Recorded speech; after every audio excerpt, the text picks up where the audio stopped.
जैसा आपने बताया, आपने पहले साइट पर भी काम किया है। अगर मान के चलो एक कंडीशन ऐसा आ जाता है कि कोई लेबर काम करते-करते अगर वो भारी रूप से घायल हो जाए या समझ लीजिए उसकी डेथ ही हो गई, तो उस कंडीशन में कौन जवाबदार होगा? किस पर ये ज़िम्मेदारी आएगी उसकी? सिचुएशनल है। यदि कॉन्ट्रैक्ट में लिखा है कि contractor is responsible for each and every accident in site, लेकिन कई बार क्या होता है, जैसे आप एक्सकवेशन कर रहे हो, एक्सकवेशन पे एक वर्ड है क्लोज टिम्बरिंग, कि मिट्टी न गिरे काम करते हुए लेबर पे, तो उसको सपोर्ट किया जाता है।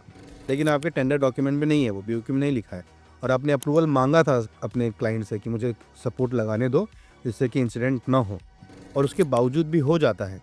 तो यदि आपने पहले उसको रिटर्न नोटिस दिया था कि इन केस आप उसे अप्रूवल नहीं दे रहे हो और इसके कारण कोई भी लेबर एक्सीडेंट होगा, तो इसकी जवाबदारी क्लाइंट या कंसल्टेंट लेगा।